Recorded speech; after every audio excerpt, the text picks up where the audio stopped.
To this now, there seems to be no end in sight for the battle over the former Zambian President Edgar Lungu's funeral. The Pretoria High Court has halted the private burial that his family had wanted, with the Zambian government given until next month to explain why it wants to repatriate his body.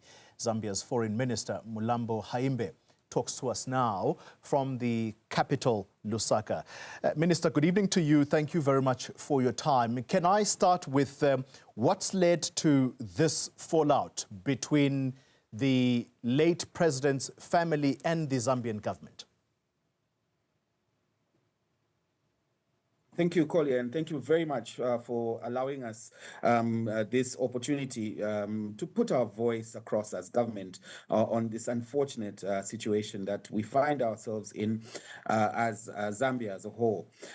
To your question, the issues surrounding this current impasse that we have relate to the interest of the family and to a large extent the political party to which the late former president, Dr. Edgar Lungu, belonged to, and the interest of the government on the other hand, and the wider interest, public interest of the people of Zambia.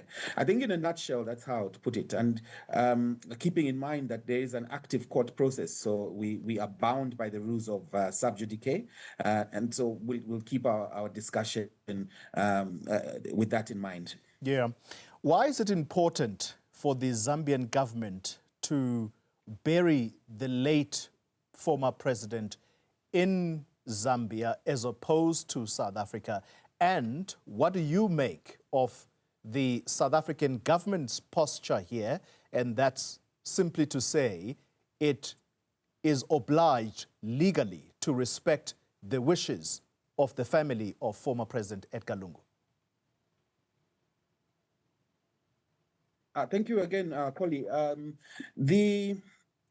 First and foremost, we have to take this matter from the perspective of the status of the deceased, the late former president of the Republic of Zambia.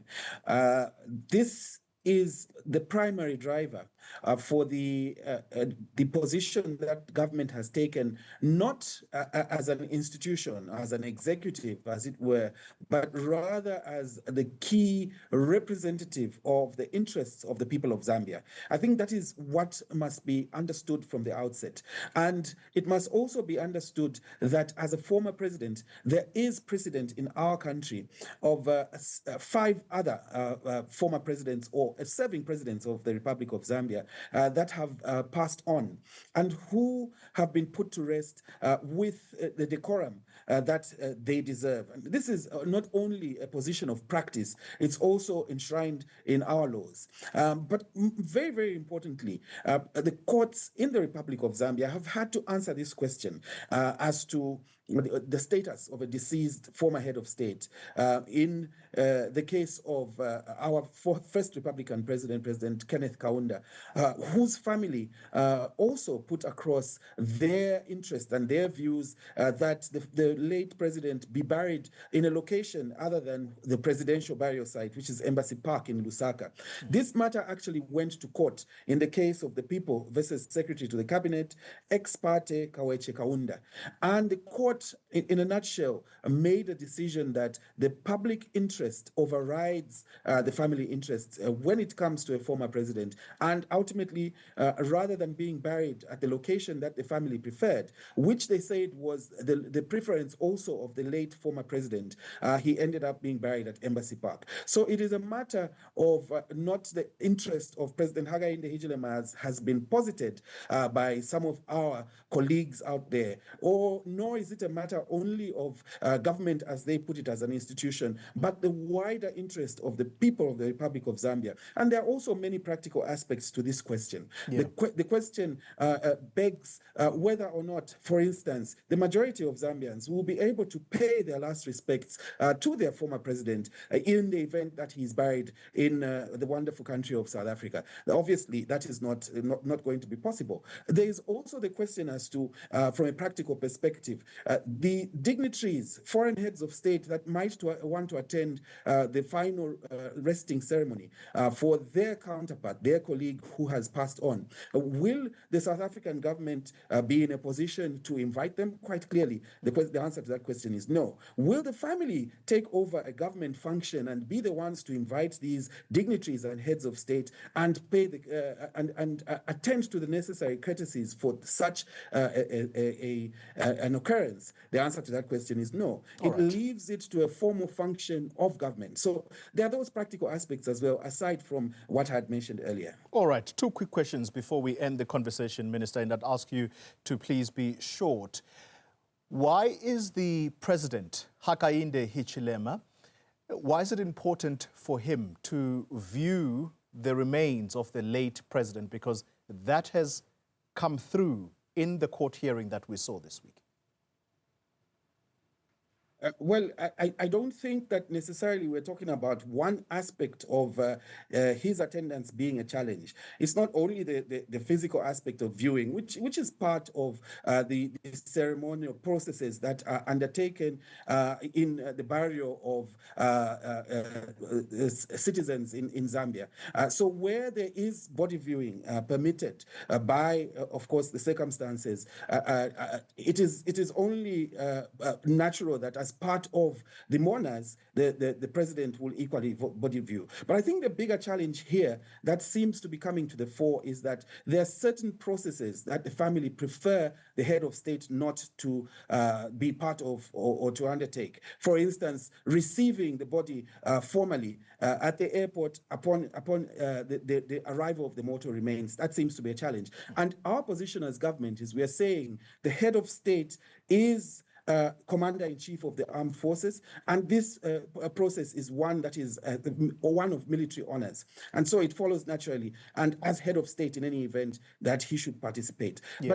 But let me be also very clear that this situation is not one where there are insurmountable positions. I think, as Ronald Lamola, my counterpart, my dear brother, put it in an earlier interview and has stated in public, on the public domain, it is important for this particular time frame that has been given by the courts to be used constructively by the parties to possibly engage, maybe on a without prejudice basis, whilst the court process is still underway, and possibly find a solution. And the Zambian government is open to that sort of engagement so that an amicable outcome can be achieved by the parties. Very, very briefly. So how do you plan to reach that amicable position? Because you seem very intent that what is not going to happen is for President Lungu to be buried in South Africa, which is a foreign land.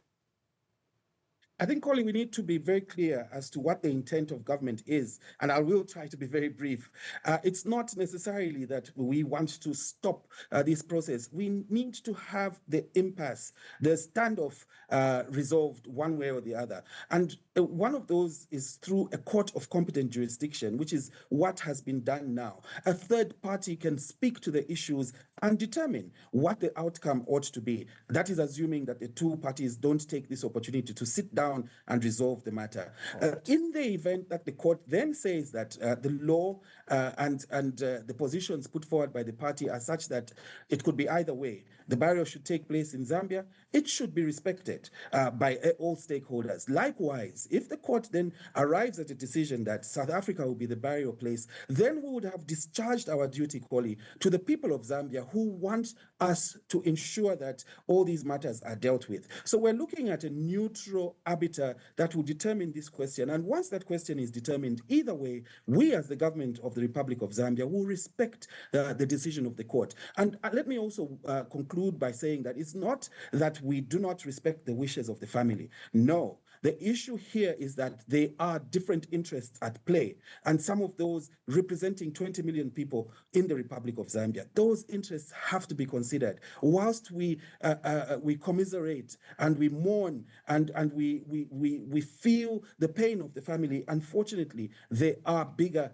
well, maybe not bigger, but other considerations that are at play here. All right. The Foreign Minister of Zambia, Honorable Mulambo Haimbe, thank you very much for your time.